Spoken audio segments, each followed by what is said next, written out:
नमस्कार मित्रों। आज का हमारा विषय है RPSC first grade educational psychology unit number 3 और ये तीसरी यूनिट का आज हमारा तीसरा वीडियो है। पहले वीडियो में हमने इसका परिचय पढ़ा था। कल वाले दूसरे वीडियो में हमने व्यवहारवादी, संज्ञानवादी और निर्मितिवादी जो वाद हैं तीनों, इनका परिचय पढ़ा था और कौन से वाद के अंतर्गत कौन सा सिद्धांत आता है ये हमने पढ़ लिया है। आज के इस तीसरे वीडियो में हम पढ़ेंगे अधिगम के सिद्धांत और इनके निहितार्थ। तो अधिगम के जो सिद्धांत है उसके कितने प्रकार होते हैं और कौन से मनोवैज्ञानिक ने कौन सा सिद्धांत दिया, उन सिद्धांतों को विस्तार से पढ़ेंगे। तो आज के वीडियो में हम इनके जो प्रकार हैं उनके बारे में पढ़ेंगे। और पहला जो सबसे प्रमुख जो अधिगम का सिद्धांत है, थॉर्नडाइक का अधिगम का सिद्धांत, उसको यहाँ पर पढ़ेंगे। उसके बाद में जो शेष जो सिद्धांत हैं उनको भी हम रेगुलर नियमित रूप से यहाँ पर इसी चैनल पर पढ़ रहे हैं। जैसा हमने एजुकेशनल मैनेजमेंट पूरा किया है उसी तरह से लगभग ये तीसरी यूनिट होने के बाद में हमारा एजुकेशनल साइकोलॉजी का आधा कोर्स पूरा हो जाएगा। तो चलते हैं आज के वीडियो की तरफ, अधिगम के सिद्धांत। तो सबसे पहले आप देख सकते हैं हमारे आज के टॉपिक का नाम है अधिगम के सिद्धांत। तो पहला जो बिंदु है इस वीडियो का वो है कि अधिगम के सिद्धांतों को मुख्य रूप से दो भागों में बांटा गया है। तो यहीं से प्रश्न बनता है कि अधिगम के सिद्धांतों को कितने भागों में बांटा गया है। तो हमारा जवाब होगा दो भागों में। और वो दो भाग कौन कौन से हैं? तो पहला है अधिगम के शास्त्रीय सिद्धांत और अधिगम के क्षेत्रीय सिद्धांत। तो यहाँ पर समझने वाली बात है कि अधिगम के जितने भी सिद्धांत हैं साइकोलॉजी में, उन सारे सिद्धांतों को केवल हम दो ही वर्गों में रख सकते हैं, या तो वो शास्त्रीय सिद्धांत होगा या फिर वो क्षेत्रीय सिद्धांत होगा। अब कौन कौन से किस क्षेत्र के अंतर्गत आते हैं तो हम नीचे देखते हैं। तो सबसे पहले हमारा जो पहला जो भाग है, पहला जो प्रकार है अधिगम सिद्धांतों का, वो है शास्त्रीय सिद्धांत। तो इसकी परिभाषा देखते हैं कि शास्त्रीय सिद्धांत की परिभाषा क्या है। तो वे सिद्धांत जिनका वर्णन उद्दीपक और अनुक्रिया के आधार पर वर्णन किया जाता हो उसे शास्त्रीय सिद्धांत कहते हैं। तो वे सिद्धांत जिनका वर्णन उद्दीपक और अनुक्रिया के आधार पर किया जाता हो, यहाँ पर एक वर्णन को हटाना है क्योंकि वर्णन शब्द ऊपर आ गया है, उसे शास्त्रीय सिद्धांत कहते हैं। अधिगम के साचर्य सिद्धांत के नाम से भी जाना जाता है और इसको अधिगम साचर्य के नाम से भी जाना जाता है।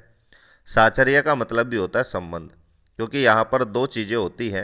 एक तो होता है उद्दीपक, और उस उद्दीपक को देख कर के अनुक्रिया जहाँ पर होती है, जिन जिन सिद्धांतों में ये दो चीज़ें होती है, उद्दीपन और अनुक्रिया, उसी को हम शास्त्रीय सिद्धांतों के अंतर्गत मानते हैं और इसे हम साचर्य सिद्धांत भी कहते हैं क्योंकि दोनों का संबंध होता है।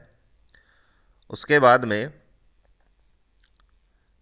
इस सिद्धांत की अगली विशेषता है कि इस सिद्धांत के अनुसार प्रत्येक क्रिया का कोई ना कोई उद्दीपक अवश्य होता है।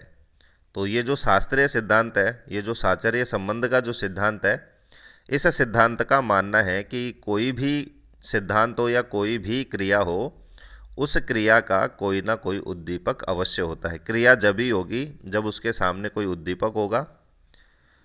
इसे उद्दीपक अनुक्रिया, उद्दीपक को इंग्लिश में कहते हैं स्टिमुलस और अनुक्रिया को कहते हैं रेस्पॉन्स। इसलिए इसका जो नाम है शॉर्ट वो है एसआर थ्योरी भी कहा जाता है। तो शास्त्रीय अनुबंधन या शास्त्रीय सिद्धांतों का एक नाम है एसआर थ्योरी, यानी स्टिमुलस रेस्पॉन्स थ्योरी। थ्योरी का मतलब सिद्धांत। तो इसकी तीसरी विशेषता है। चौथा बिंदु है इससे संबंधित कि इसके अंतर्गत थॉर्नडाइक का सिद्धांत, स्किनर का सिद्धांत और पावलोव का सिद्धांत आता है। तो जो सिद्धांत वर्गीकरण का जो पहला भाग है जिसको हम शास्त्रीय सिद्धांत कहते हैं, तो उस शास्त्रीय सिद्धांत के अंतर्गत कौन कौन से मनोवैज्ञानिकों के सिद्धांत आते हैं। तो पहला मनोवैज्ञानिक है थॉर्नडाइक, दूसरा है स्किनर का सिद्धांत और तीसरा है पावलर का सिद्धांत। और आज के वीडियो में हम पहला जो मनोवैज्ञानिक हमारा थॉर्नडाइक का जो सिद्धांत है उसको बहुत ही विस्तार से और अच्छी तरह से यहाँ पर पढ़ेंगे। तो आपको ये याद रखना है कि तीनों जो मनोवैज्ञानिक हैं इनके जो सिद्धांत है वो शास्त्रीय सिद्धांतों के अंतर्गत आते हैं। तो ये जो पहला भाग था, पहला जो प्रकार था, वो हमारा पूरा हो चुका है। अब हम देखते हैं जो सिद्धांतों के वर्गीकरण का जो दूसरा प्रकार है, क्षेत्रीय सिद्धांत। तो सबसे पहले हम देखते हैं कि क्षेत्रीय सिद्धांत किसे कहते हैं, इनकी क्या क्या विशेषताएं होती हैं। तो गैस्टाल्टवादी विचारधारा के मनोवैज्ञानिक सीखने को केवल उद्दीपन अनुक्रिया नहीं मानते, बल्कि व्यक्ति द्वारा सजग और प्रयासपूर्वक किए जाने वाले प्रयास मानते हैं। तो पहले जो प्रकार था उसमें हमने पढ़ा था कि प्रत्येक क्रिया का एक उद्दीपन होता है और उद्दीपन अनुक्रिया से ही अधिगम संभव होता है।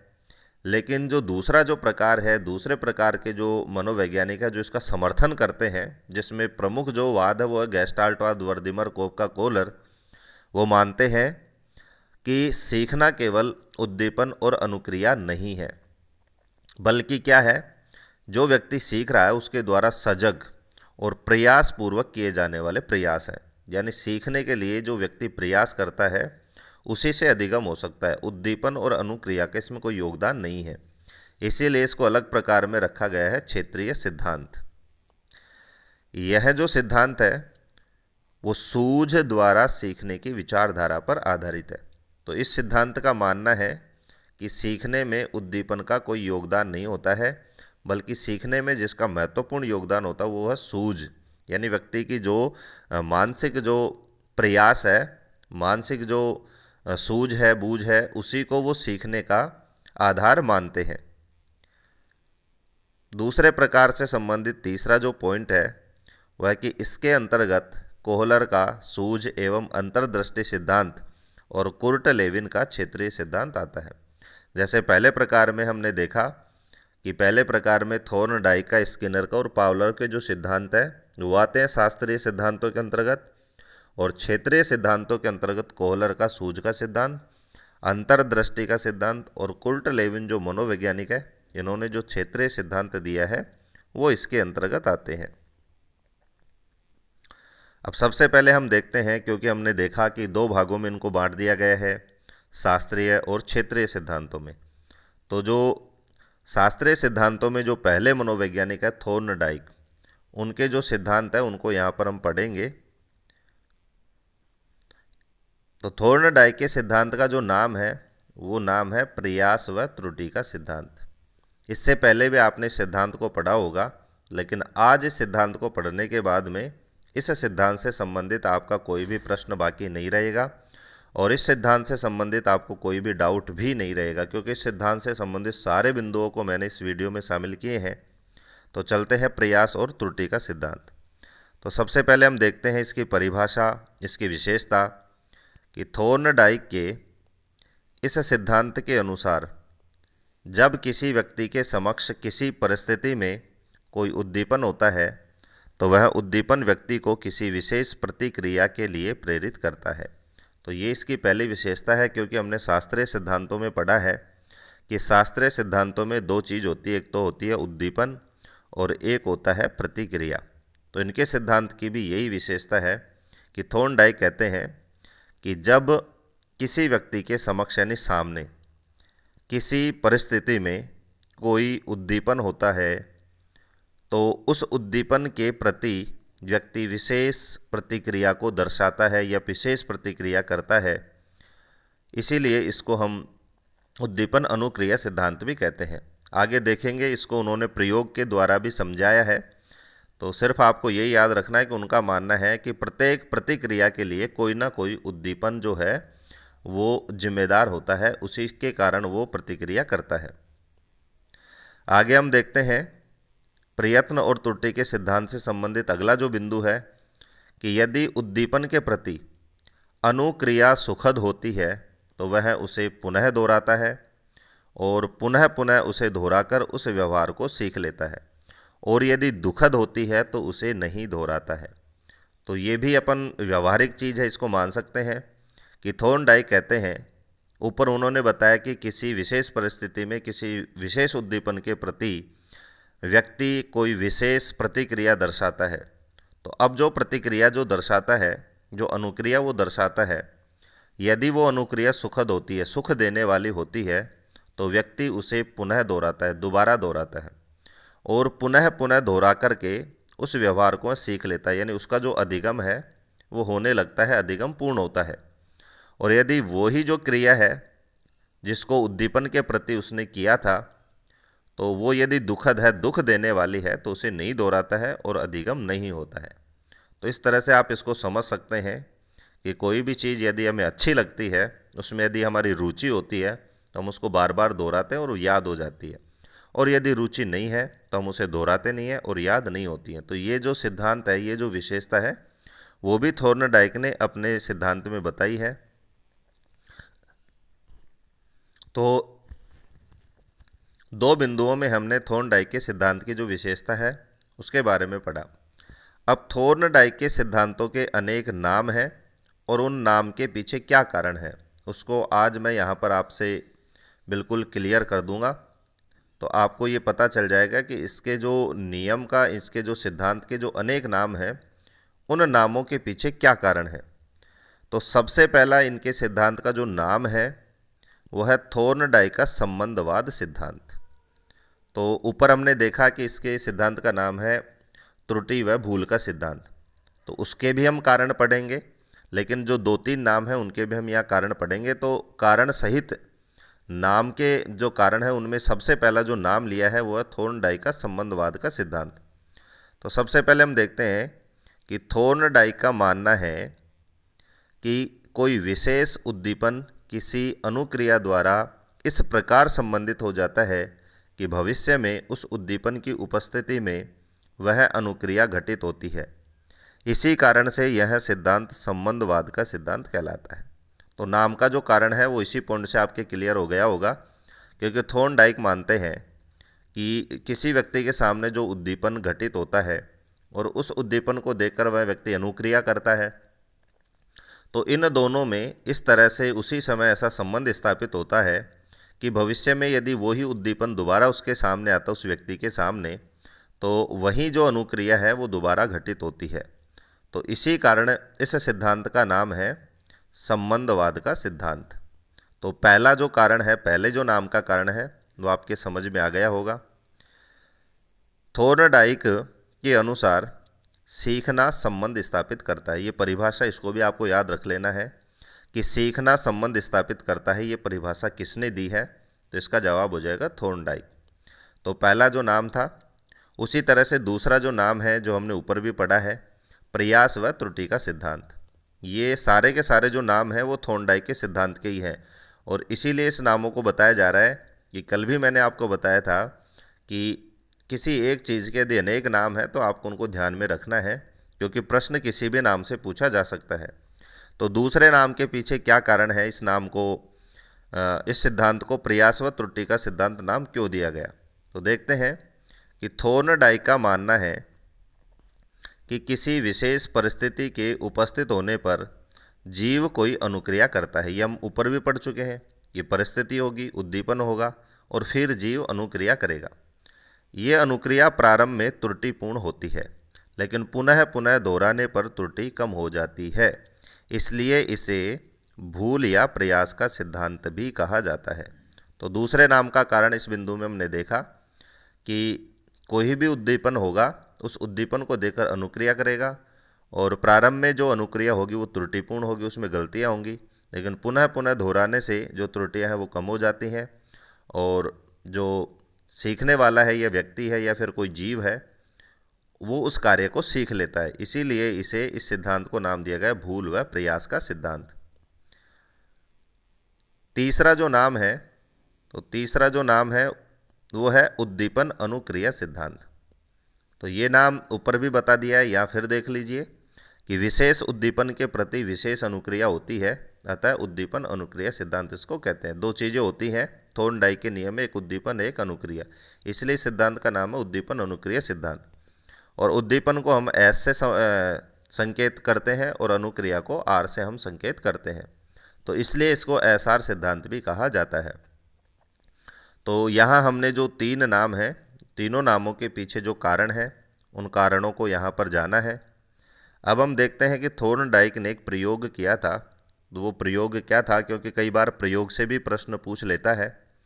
तो थॉर्नडाइक का प्रयोग है कि थॉर्नडाइक ने अपने सिद्धांत का प्रतिपादन करने के लिए बिल्ली पर प्रयोग किया। तो यहाँ पर प्रश्न बनता है कि थॉर्नडाइक ने अपना जो प्रयोग है, भूल व त्रुटि का जो सिद्धांत है, संबंधवाद का जो सिद्धांत है, उद्दीपन अनुक्रिया का जो सिद्धांत है, उसके लिए कौन से जीव पर प्रयोग किया? तो हमारा जवाब होगा बिल्ली। यहाँ पर कई बार आपने भी देखा होगा कि परीक्षा में जो सरल प्रश्न है वो जल्दबाजी में हमारे गलत हो जाते हैं। तो यहाँ पर मैं बताने का प्रयास कर रहा हूँ कि हर मनोवैज्ञानिक ने अपने प्रयोग में अलग अलग जीवों को लिया है। जैसे स्किनर ने अलग लिया है, पावलोव ने कुत्ते को लिया है। तो आपको इन सारे जीवों का ध्यान रखना है कि कौन से मनोवैज्ञानिक ने कौन से जीव का प्रयोग किया है, क्योंकि कई बार ये इतने सरल प्रश्न भी परीक्षा में आ जाते हैं और हम अति उत्साह में उनको गलत कर देते हैं। तो थॉर्नडाइक ने अपने प्रयोग में कौन से जीव को लिया है? बिल्ली को। अब प्रयोग उन्होंने क्या किया कि बिल्ली को लीवर वाले बॉक्स में रखा गया और बाहर भोजन को इस प्रकार रखा गया कि बिल्ली उसे देख सके। तो इस तरह से एक बॉक्स बनाया गया, उस बॉक्स के अंदर एक लीवर को लगाया गया और उसमें बिल्ली को रखा जाता है और इस तरह से रखा जाता है कि बाहर जो भोजन है वो उसको दिखाई दे सके। भोजन बिल्ली के लिए उद्दीपन था, वह बाहर आने के लिए विभिन्न प्रयास या अनुक्रियाएं करती है। तो ये मुख्य जो सिद्धांत में उन्होंने दो चीज़ बताई है, उद्दीपन और अनुक्रिया। तो ये उसके प्रयोग में सिद्ध होता है कि जो बाहर जो भोजन रखा गया था वो उद्दीपन था और भूखी होने के कारण उस भोजन को प्राप्त करने के लिए विभिन्न अनुक्रियाएं करती है, इसलिए इसको एसआर थ्योरी भी नाम दिया गया है। कई प्रयासों के बाद उसका जो पैर है, बिल्ली का जो पैर है, वो लीवर पर पड़ता है और दरवाज़ा खुल जाता है। उसने बाहर आकर भोजन किया। तो इस तरह से उसका जो संबंधवाद है वो स्थापित हो जाता है और इस क्रिया को अनेक बार दोहराया गया और बाद में यह पाया गया कि उसके द्वारा किए गए निरर्थक प्रयास कम होते गए और एक बार में ही लीवर दबाकर भोजन प्राप्त कर सकती थी। तो आप देख सकते हैं कि जो नाम की जो सार्थकता है वो इस प्रयोग में सिद्ध होती है कि अनुबंध उद्दीपन अनुक्रिया भी इससे संबंध होता है कि उद्दीपन भोजन है जो उद्दीपन का कार्य कर रहा है और बाहर निकलने के लिए जो बार बार प्रयास किए जा रहे हैं उसको अनुक्रिया पर नाम दे सकते हैं। इस पॉइंट से आप समझ सकते हैं कि इस प्रयोग को जब दोहराया गया तो बार बार जो प्रयास किए गए, तो बार बार प्रयास करने पर जो निरर्थक प्रयास हैं वो कम होते गए और अंत में एक समय ऐसा आया कि एक ही बार में बिल्ली ने लीवर दबा करके भोजन प्राप्त कर लिया। इसलिए इसको त्रुटि और भूल का सिद्धांत भी हम कह सकते हैं। तो इस प्रकार से उन्होंने बिल्ली पर प्रयास किया। तो इस तरह प्रयास और त्रुटि द्वारा बिल्ली ने लीवर खोलना सीख लिया। तो इस तरह से प्रयोग को बहुत ही शॉर्ट तरीके से और अच्छी तरह से आपको यहाँ समझा दिया गया है। इसको आप अपनी नोटबुक में नोट करके और आप पढ़ सकते हैं। अब इस प्रयोग के कुछ निष्कर्ष हैं। तो वो जो निष्कर्ष हैं वो क्या क्या हैं? तो पहला जो निष्कर्ष है वो है कि उद्दीपन अनुक्रिया में जितना अधिक संबंध होगा अधिगम उतना ही शीघ्रता से होगा।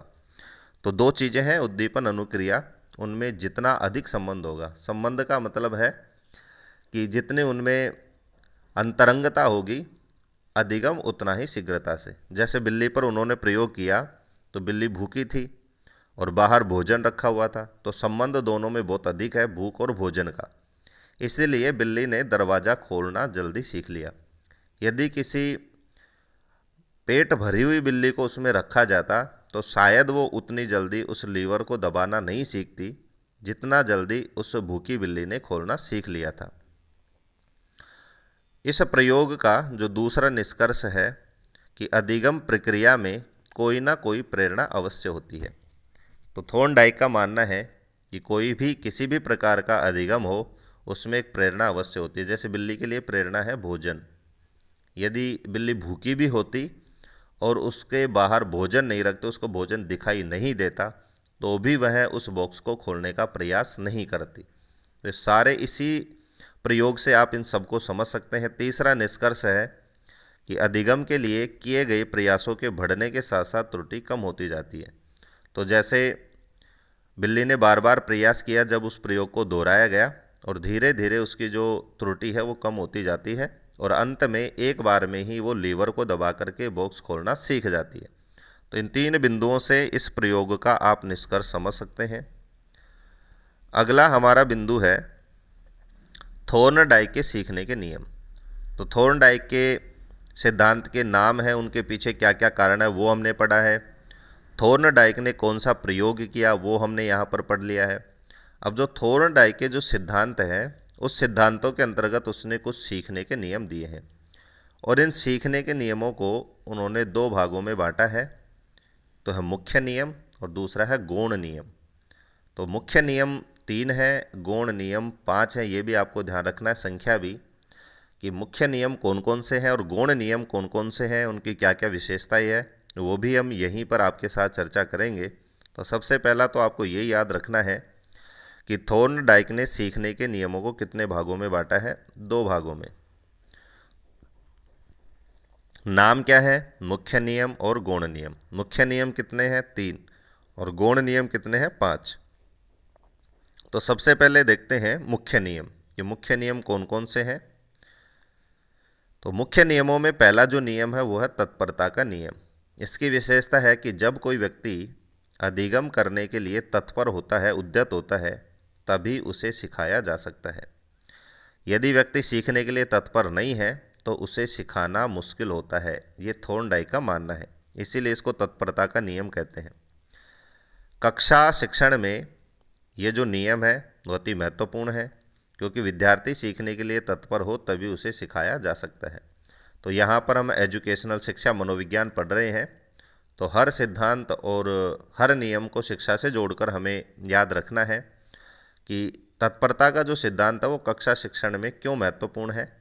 क्योंकि कक्षा शिक्षण में अध्यापक तभी विद्यार्थी को सिखा सकता है जब विद्यार्थी सीखने के लिए तत्पर हो।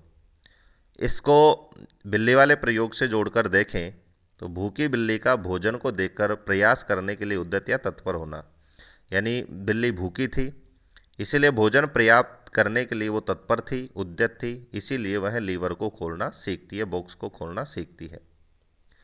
दूसरा जो मुख्य नियम है वो है अभ्यास का नियम।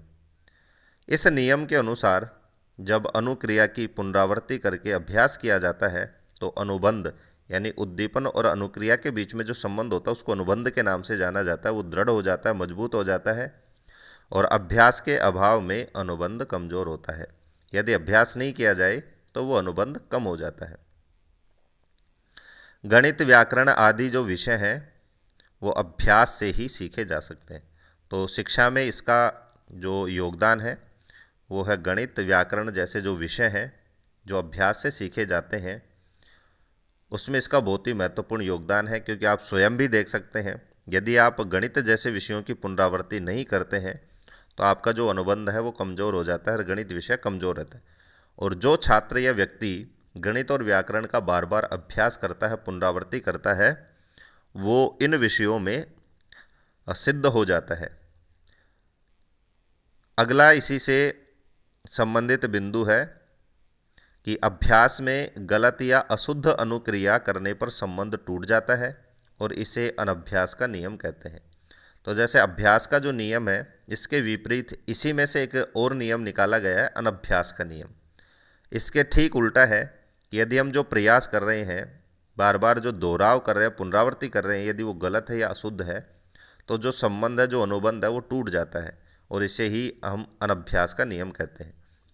इस नियम को उपयोग और अनुपयोग का नियम भी कहते हैं। जो अभ्यास का अनभ्यास का नियम है इसी का दूसरा नाम है उपयोग और अनुपयोग का नियम।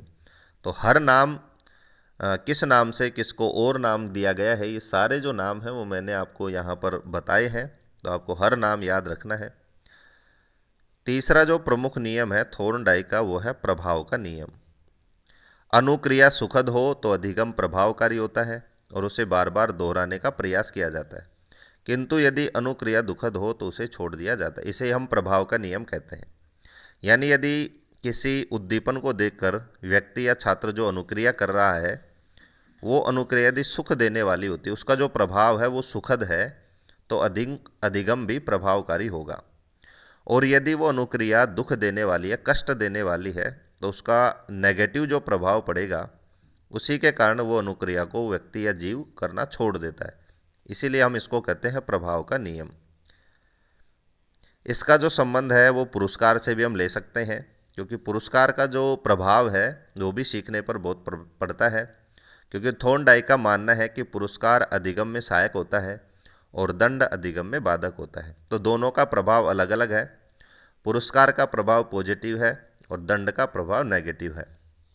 यदि व्यक्ति को, कोई छात्र है वो सीख रहा है और व्यक्ति उसको पुरस्कार देता है, तो उसके अधिगम में तीव्रता आ जाती है और अधिक अच्छे से वो अधिगम करता है। और यदि अधिगम में दंड को शामिल किया जाए, दंड दिया जाए, तो अधिगम में ये बाधक होता है।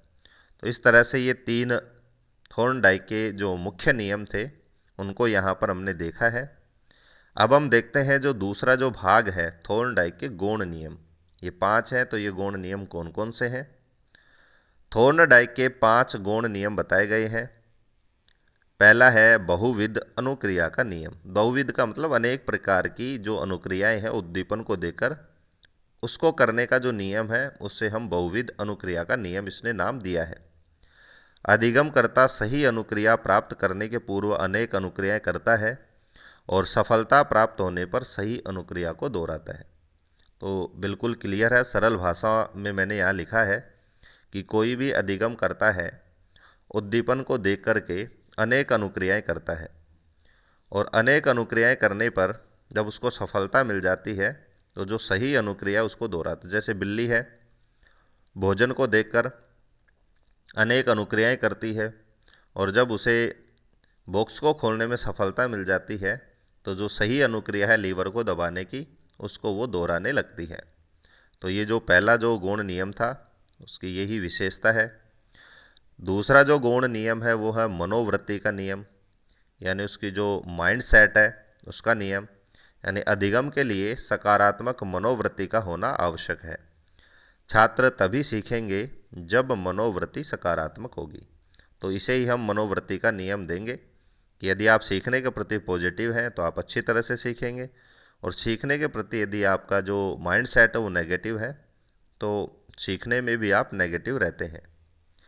तीसरा गौण नियम है साहचर्य या सादृश्यता का नियम। इसकी विशेषता है कि अधिगम करता किसी नवीन समस्या के समाधान के लिए पूर्व में समान परिस्थिति में की गई अनुक्रियाओं को दोहराता है। तो इसको हम इस तरह से समझ सकते हैं कि मान लीजिए व्यक्ति के पास कोई अनुभव है, किसी विशेष परिस्थिति में उसने कोई विशेष अनुक्रिया यदि की है अपने जीवन में, तो यदि वही समस्या उसके समान या दूसरी समस्या उसके सामने आती है तो पूर्व में जो समान परिस्थिति में जो की गई अनुक्रिया है उसको दोहराता है। इसीलिए इसको सादृश्यता या साहचर्य का नियम हम कहते हैं। कक्षा में अध्यापक पूर्व ज्ञान से नवीन ज्ञान के संबंध को स्थापित करता है। तो कक्षा में जो अध्यापक है वो भी शिक्षण में इसका प्रयोग करता है, क्योंकि जो अध्यापक है वो छात्र के पूर्व ज्ञान से नवीन ज्ञान को संबंधित करके ही उसको समझाता है, विषय को स्थापित करता है। तो ये तीसरा नियम था। चौथा गौण नियम है साहचर्य परिवर्तन का नियम। पूर्व में की गई अनुक्रिया को उसी के समान दूसरी परिस्थिति में किया जाए तो नवीन उद्दीपन उत्पन्न होता है। तो बदला हुआ, परिवर्तित हुआ जो उद्दीपन है वो उत्पन्न होता है। यहाँ पर आपको पै और पढ़ना है, इसीलिए इसको हम कहते हैं साहचर्य परिवर्तन का नियम। पांचवा हमारा जो गौण नियम है वो है आंशिक क्रिया का नियम। ये मुख्य है गौण नियमों में, आंशिक क्रिया का नियम। इसको आप इस विशेषता से समझ सकते हैं कि अधिगम करता अनेक तत्वों में से वांछित तत्वों का चयन करके अनुक्रिया करता है। कि अधिगम करता के सामने अनेक तत्व हैं और उन अनेक तत्वों से जो वांछित यानी उसको जिनकी चाह है, जिनको उसकी ज़रूरत है, उन्हीं तत्वों का चयन करके वो अनुक्रिया करता है। इसीलिए इसका नाम है आंशिक क्रिया का नियम। तो ये 5 गौण नियम थे। अब शिक्षण में थॉर्नडाइक के सिद्धांत की क्या उपयोगिता है, किस तरह से ये उपयोगी है, तो लास्ट पॉइंट है हमारा।